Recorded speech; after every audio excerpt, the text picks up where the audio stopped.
Welcome home to USA Global TV and Radio, a place where dreams take flight, with authentic storytelling, diverse perspectives and meaningful conversations, where global stories unite and bridges are built beyond all borders. Discover world-class education, entertainment, hope and inspiration.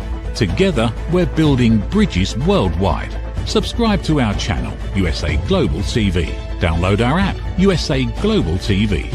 Be our guest or join our team. Visit usaglobaltv.com. Thanks to our founder and executive producer, Dr. Jacalyn Kerbeck. Music score by Yeffy Tang from Cloud Road Music.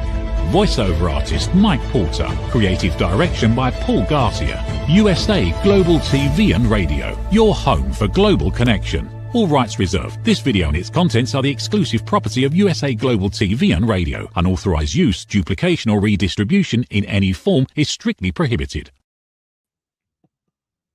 Good morning, good afternoon, and good evening. Welcome home to USA Global TV and Radio, where we proudly provide world-class education, entertainment, hope, and inspiration. Today's show is The Wise Ones. And as you can see, I am not Red O'Loughlin. He has the day off. I'm Dr. Jacalyn Kerbeck, and it's my absolute pleasure and honor to host this show today. So if you haven't done so far, what are you waiting for? Please subscribe to our YouTube channels, USA Global TV and Radio, where we have earned the YouTube Silver Creator Award for surpassing 100,000 subscribers. Thank you so much. So today we have a very special guest who's been with us before, which I absolutely love when people join us again. Joining us today is Pat Daly, a former U.S. Air Force test pilot, and NASA engineer who worked at Johnson Space Center on both the Space Shuttle and International Space Station programs. Today, he's the CEO of Boundary Layer Incorporated, a human performance specialist and a science fiction author, best known for his novel Spark and its sequels. Let's welcome Pat to the program today and find out what Pat's been up to, joining us from the great state of Texas. Hello and welcome, Pat. Thanks, Dr. Jacalyn. Pleasure to be back. It's a pleasure to have you. What have you been up to in the last couple of years since we've seen you? Oh, gosh, it's been a minute, hasn't it? I think when I was on your show the first time, I just had one book out. Now I have a total of 5 out, 4 in the Spark series and 1 nonfiction. So been busy along those lines. And I think I was living in Texas last time I was on, but if not, I've moved to Texas, or moved back to Texas, I should say. And other than that, keeping professionally busy writing and consulting and doing those kind of things. Well, Pat, for people who are listening later after the show goes live on a podcast-only platform, we are showing your website. And on the website, we have these 3 visuals. Tell our audience what we're looking at, please. Okay, you're looking at the covers of the 3 major novels of what I call the Spark Chronicles. It's a science fiction series that starts with Spark. And it's a near future sci-fi series that has younger protagonists. They're both 16 when it starts. So it gets lumped into YA a lot, but it's actually, I think, more for the young at heart. And because most of my readers, it turns out, are a little more seasoned in life than the average 16-year-old. And that story, the 2 protagonists, Will Kwon is a war orphan from what is the Second Korean War in my book. And he meets, his mom dies in his arms when he's 13. He ends up in the foster care system. Just not a happy life. And at 16, huge misunderstanding at his foster home, and he ends up running away. So he runs away to this place called Spark, which is Solar Prime Augmented Reality Park. And it's a Disney scale theme park using augmented reality technology, so that you can not just, you just don't see the little animatronic people in small world, you actually can interact with virtual creatures and actually fight virtual creatures. And along the way, he meets this young woman named Shakri Patel, and she goes by the avatar name of Feral Daughter. And at first they butt heads, and they end up holding hands, and that romance continues throughout the series. Oh, spoiler alert! A little retroactive spoiler alert there. And along the way, they befriend an AI, and they survive some pretty horrific stuff, as authors tend to do to their creations. And yeah, it wraps up in Embers, the last novel in the series. There's a little novella there in the middle of it called Orkland that you don't see the cover for that on the website yet. So that's what Spark is all about. And I also blog on my website, and in honor of one of my protagonists, it's the Feral Daughters blog. Well, thank you for sharing all of that with us. You have quite an impressive and incredible background. I don't think I've ever met anyone who has quite the background that you have. So can you tell us how you parlayed all of your experience in education and knowledge into writing? Because you made a big shift. You're out there taking what I would say huge risks, but let's say they're calculated risks, right? Yeah. And now you're actually writing, which is also risk related in some ways, but the background that you have is so unique. So how much of what you've done in the past did you actually include into your writing? Okay, thank you for that. I'd say that my science and engineering and pilot background factor enormously into my writing, in that I'm very careful about the science that I put in my science fiction. I try to make it as realistic as possible. Now, because I'm postulating stories that are going to happen in the future, I'll also take a little liberty of extrapolating science where it is now and postulating that into the stories of where I think it could be rationally, realistically in the time frame of the stories. So that and my work at NASA factors into a lot of this. In fact, the whole Solar Prime thing which shows up throughout the books, is a solar power farm. And that is based on a thing I used to fly past almost every day when I was a test pilot out at Edwards Air Force Base. There was this enormous reflective solar power collector. And I mean, it was painful to look at. It had so much sunlight hitting it. But I chose that location as the location for my theme park, because I think solar power's got a lot to offer. I don't think we're quite to the point where we're going to replace other forms of electric generation, but I think we can take a lot of weight off the grid by using solar power. Thank you so much, Pat. I imagine if I met you in person, it wasn't a virtual environment, and we were at some networking event, that you would be commanding the entire room, because I think that you are probably an expert when it comes to storytelling, and the life that you have been leading is so interesting. So when would you say storytelling became a big part of what you're doing today? Well, if you listen to my sister, she says I've made stuff up since I was a kid. And that could have been just what I was telling my parents or telling her. But I've always had the bug.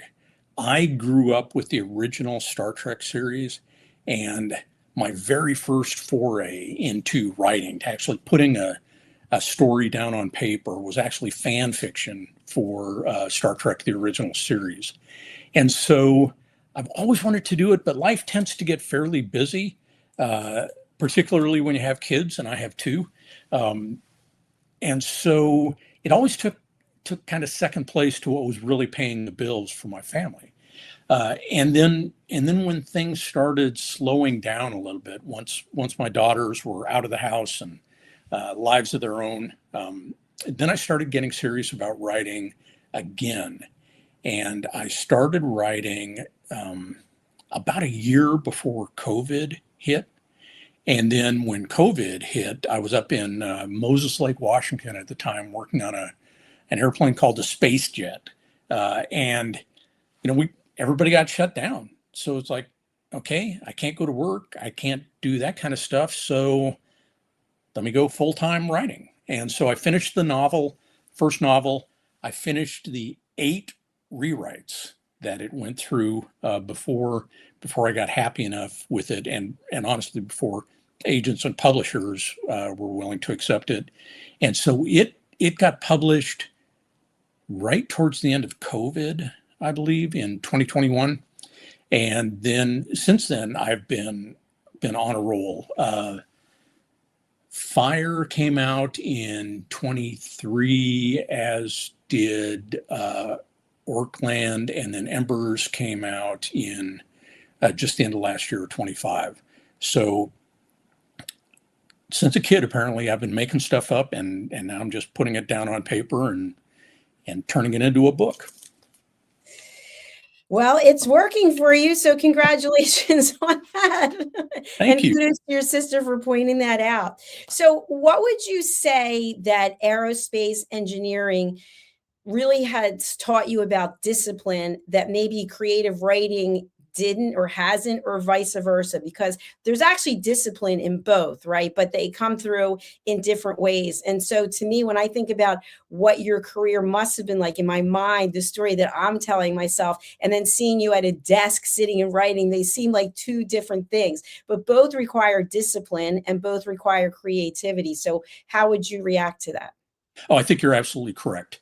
The discipline is to do anything well, you have to show up and you have to pay attention to your environment. And admittedly, the consequences of not paying attention in an airplane at Mach 2 or at 800 knots down 100 feet off the ocean are far higher than they are when I'm sitting at my desk and I make a typo or a grammatical error in my manuscript. But they both require you to show up, and they both require you to have some discipline as you go about the work. So doing the study, I mean, if you're a pilot, you're studying all the time because you have to stay up on top of what the regulations are, up on top of your airplane, its capabilities, the do's and don'ts of that particular aircraft.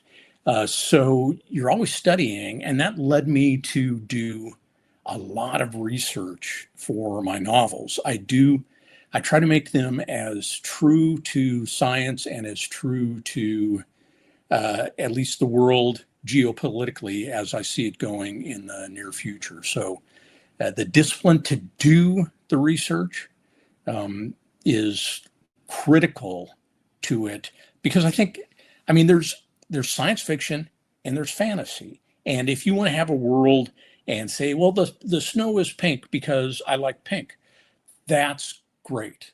But let's not call it science fiction unless you've got a reason for the snow being pink. If it's something other than water, or if there's something different in the atmosphere or different in the sun, then okay, you've given me something to hang my hat on and call it science fiction. Otherwise, let's call it fantasy, and I'm a fan of fantasy as well. And as writers, we learn to embrace uncertainty. But yet, as a pilot, as an engineer, uncertainty is not necessarily a friend. So, how do you marry those two together? I think the biggest part of that is putting myself on the line, my ego, and my creation when I write something. So I think I've never had that question before, and it's a good one. So let me reintroduce my answer to that. The uncertainty, the risk is there, but it's different. In flight test, we deal with that uncertainty by getting a bunch of really smart people together, and then they bring the pilot in. So I'm not one of the really smart people, but we spent a lot of time playing what if.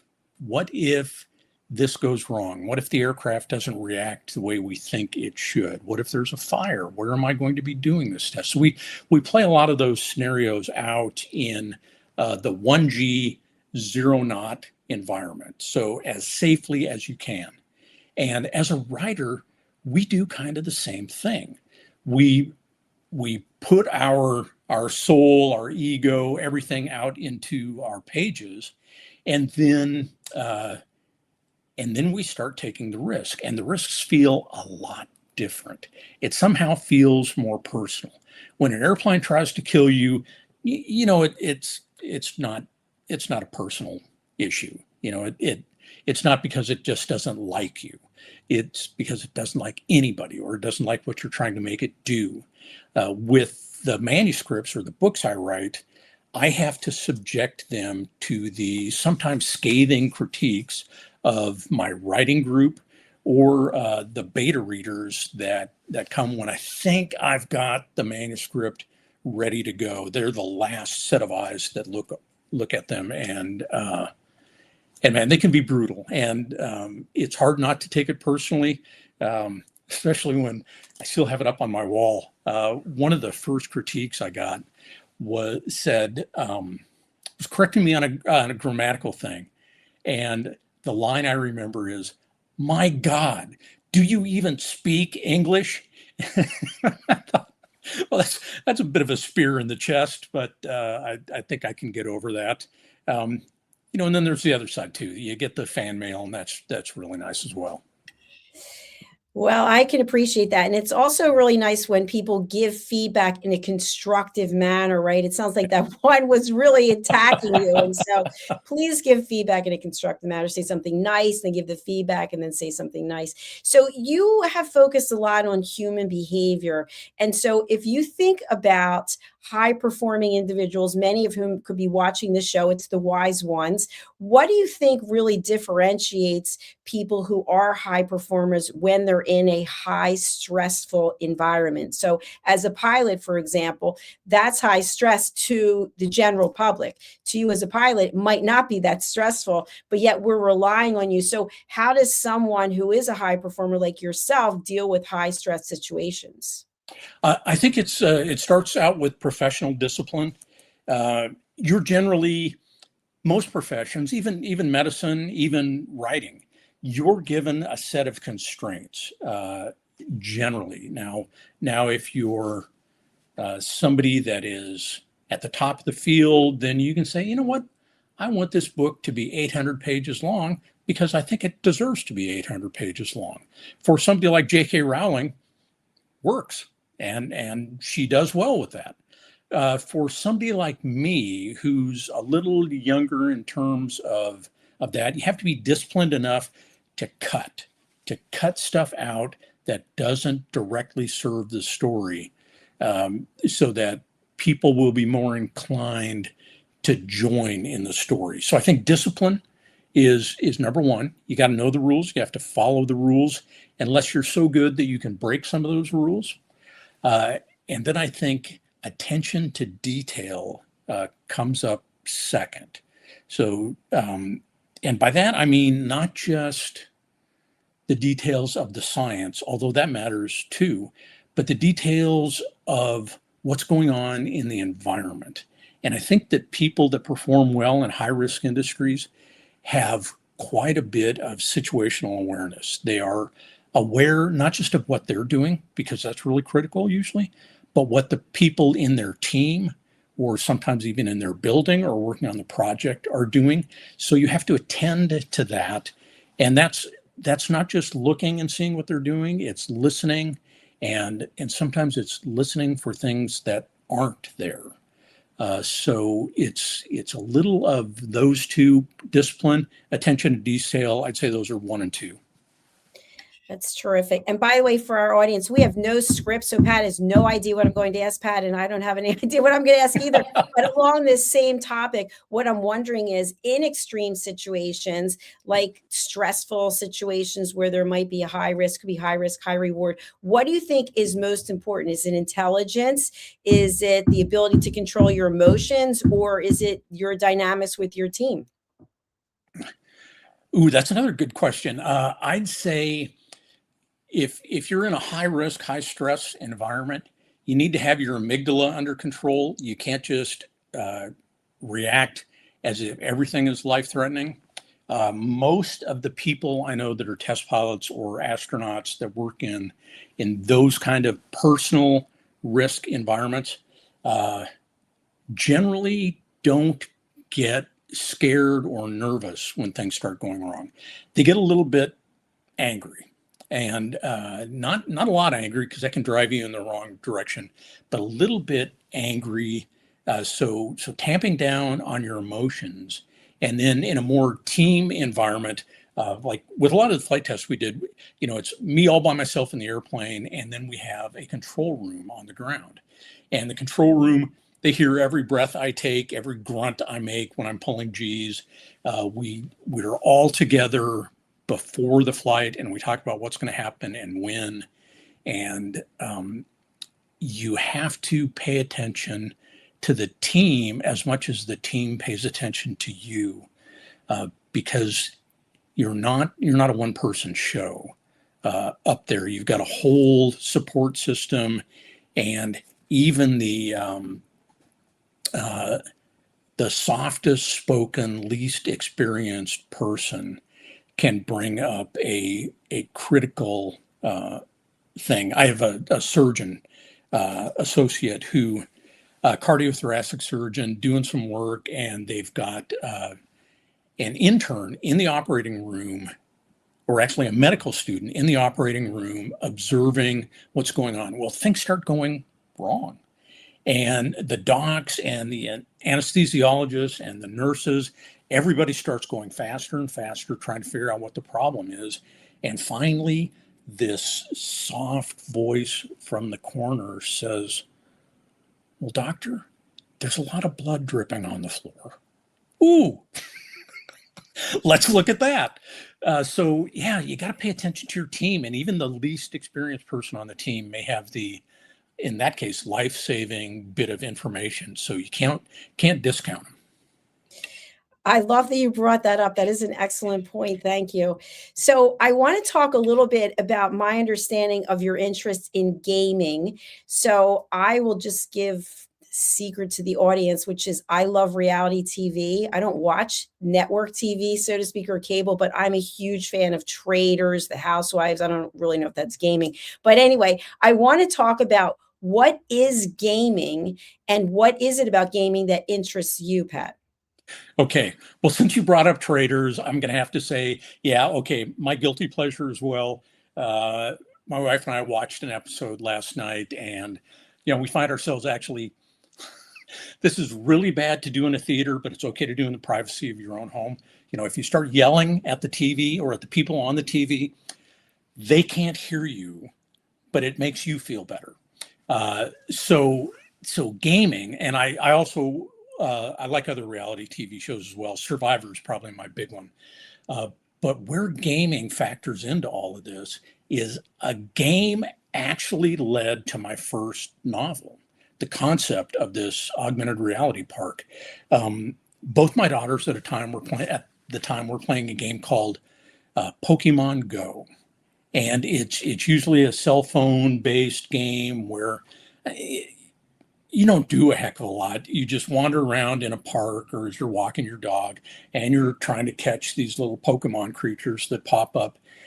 But the interesting thing to me that triggered this whole cascade of ideas was that as I'm looking at my phone, I'm seeing the real world in the background, and up pops this little Pokemon, a virtual creature superimposed on the real background. And I thought, whoa, what a cool idea.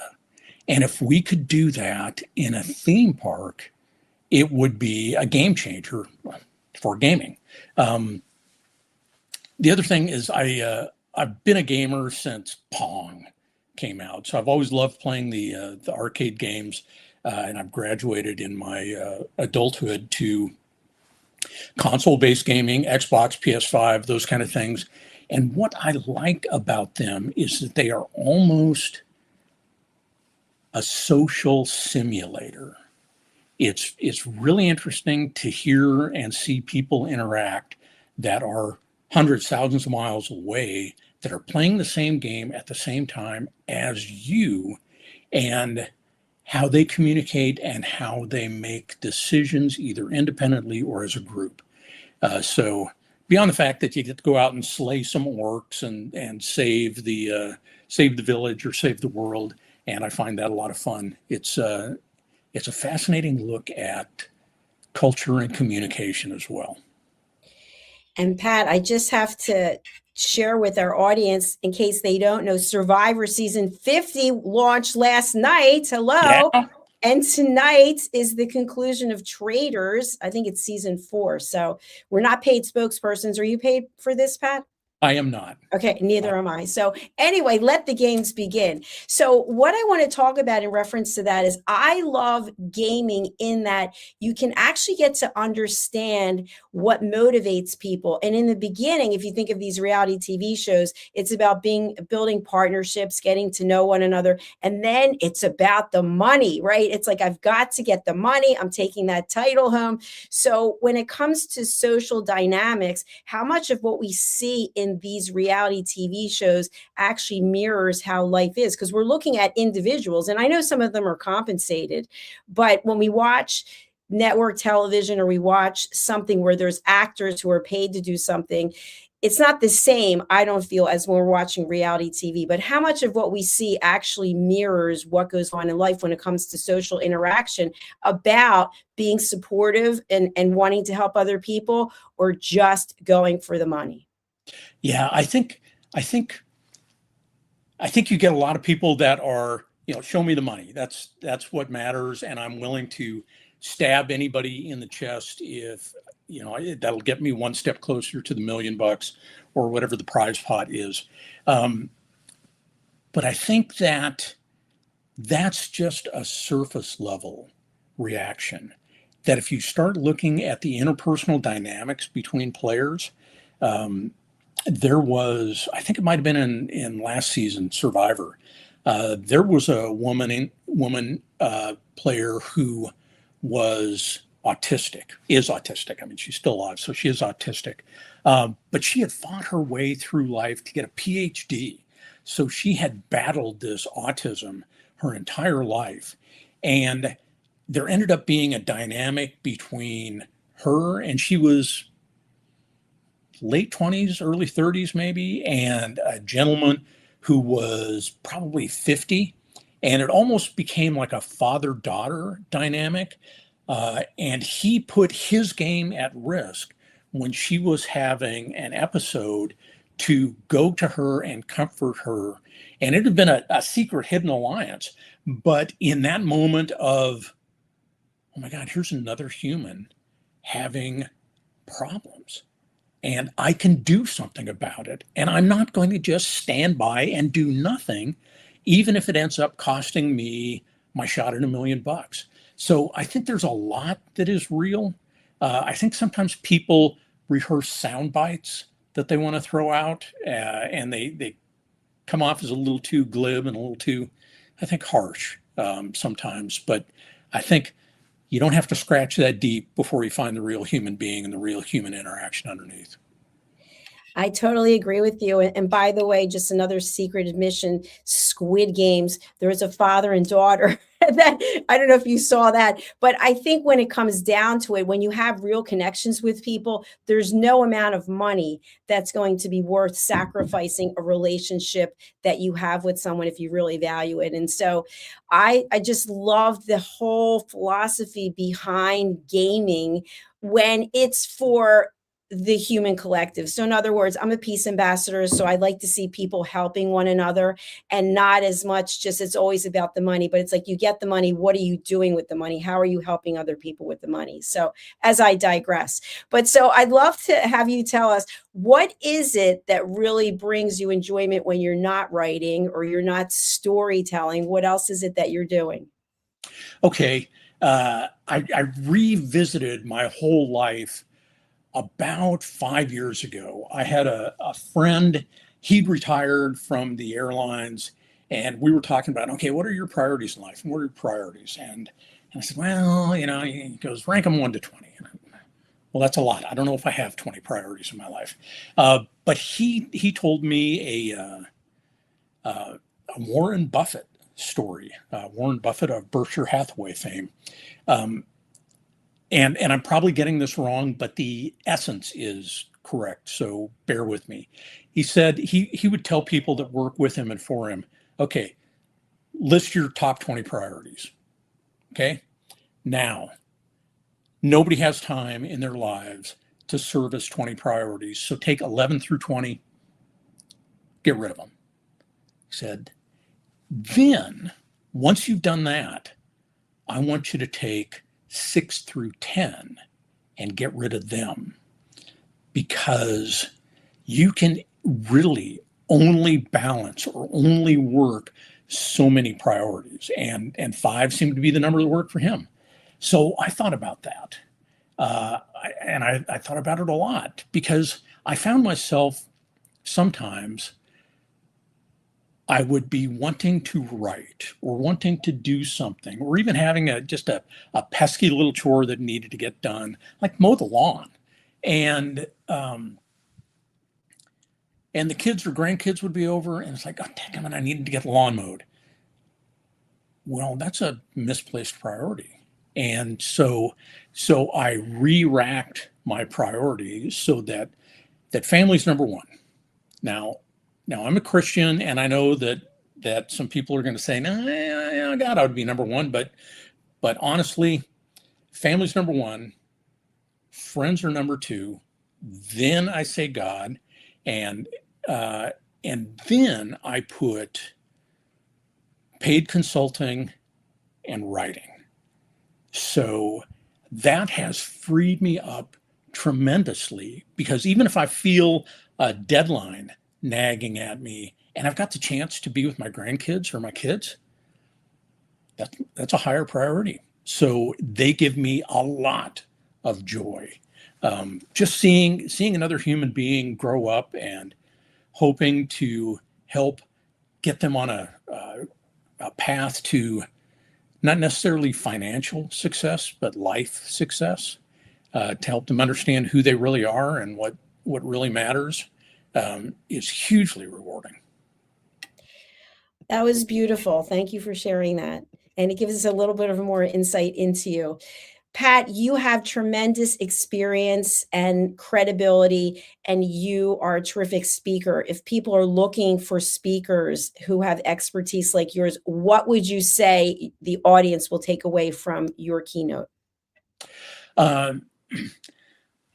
Like most speakers, I try to leave them with actionable things. A short bullet list, no more than 4 or 5. But what are the top takeaways from what you're talking about? And if you're talking to a group of aspiring writers, one of the things I say, and this is not my quote, not my philosophy, but somewhere along the line, I read that an author said, write fast, write bad, write wrong.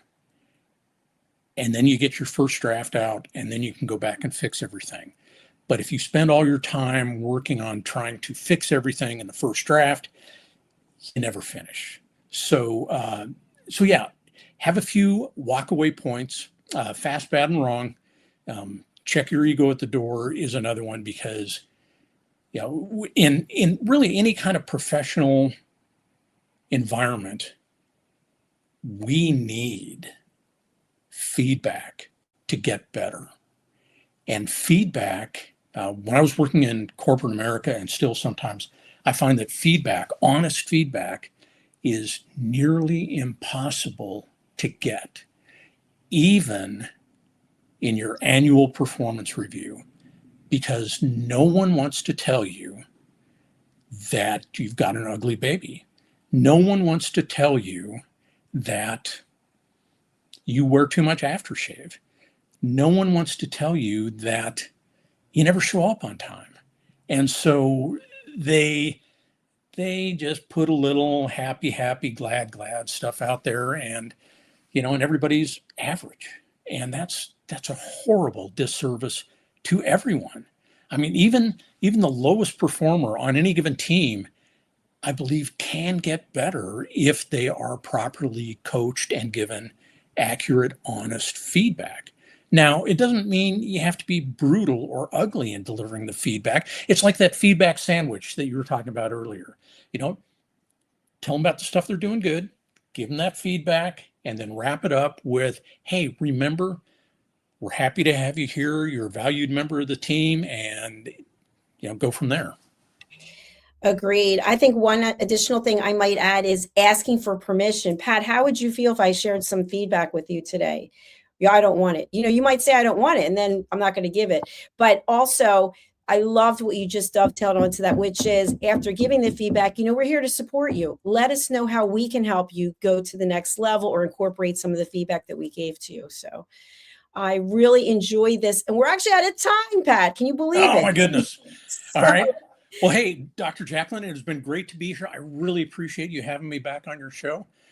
Congratulations on the Silver Award. And thank you. Hope to see you again soon. Pat, before you go, who's a good client for you and how can people reach you? Okay. Mickey Mickelson at Creative Edge handles all my public relation things. But the best way to get in touch directly with me is through my website, and it's thepatdaily.com. Why the? Is it because of my ego? No, it's because somebody was squatting on patdaily.com. And now there's a billion other extensions that I could have used, but hey, I'm there on thepatdaily.com. So, and there's my Facebook page, Pat Daily Author. And if you look at Instagram, I am Pat Daily Pics, Pics. Yeah. All right. So that's the best way to get me. Yeah, that's beautiful. We'll look forward to having you back. I'd love to have you on one of my shows, which is Judgment, the Hidden Sin. So do book in for that. Ooh, I would love to be on that. Fantastic. Well, I look forward to interviewing you there. So take good care of yourself, and thanks for the time. All right. Thank you, Dr. Jacalyn. Take care. Thank you. Bye for now.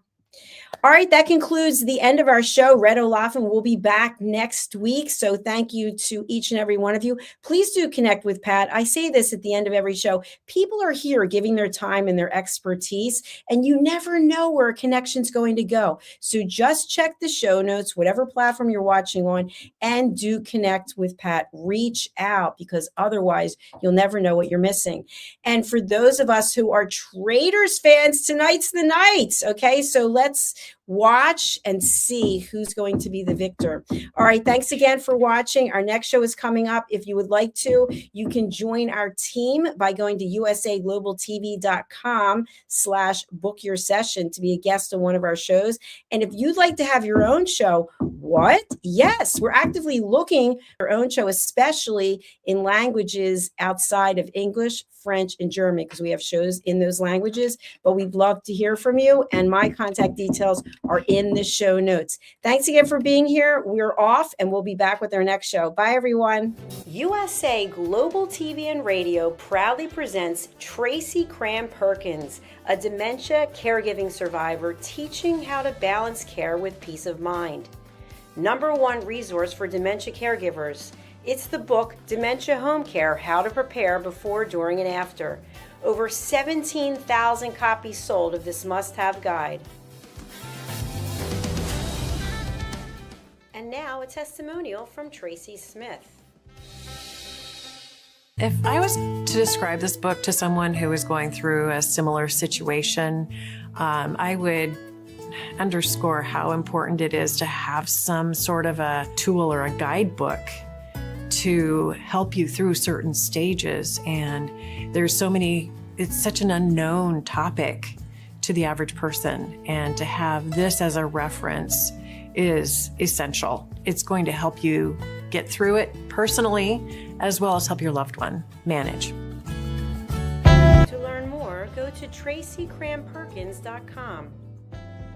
Tracy Cram-Perkins is an award-winning author. She's also the host of Dementia Home Care television show. Watch it here on USA Global TV and Radio. Thank you thank you viewers and listeners of USA Global TV and Radio for joining us today. We're honoured to have your time and attention as part of our global community. At USA Global TV and Radio, we believe in the power of authentic conversations, meaningful connections, and creating a world of possibilities together. Want to be part of something bigger? Join our team of elevated listeners at usaglobaltv.com, a space where your voice matters and your ability to listen transforms relationships. Stay connected with us across all our platforms for thought-provoking discussions, expert insights, and empowering stories. Subscribe to our channels at youtube.com/c/USA-Global-TV. Follow us on social media and explore the endless opportunities we're creating for growth, learning, and inspiration. Together, we're not just broadcasting, we're building bridges and changing lives one conversation at a time. For inquiries, contact us at info@usaglobaltv.com. Produced by Executive Producer and Director Dr. Jacalyn Kerbeck. Voiceover by Mike Porter. Creative direction by Paul Garcia. All rights reserved. Visit usaglobaltv.com to view our full terms and conditions.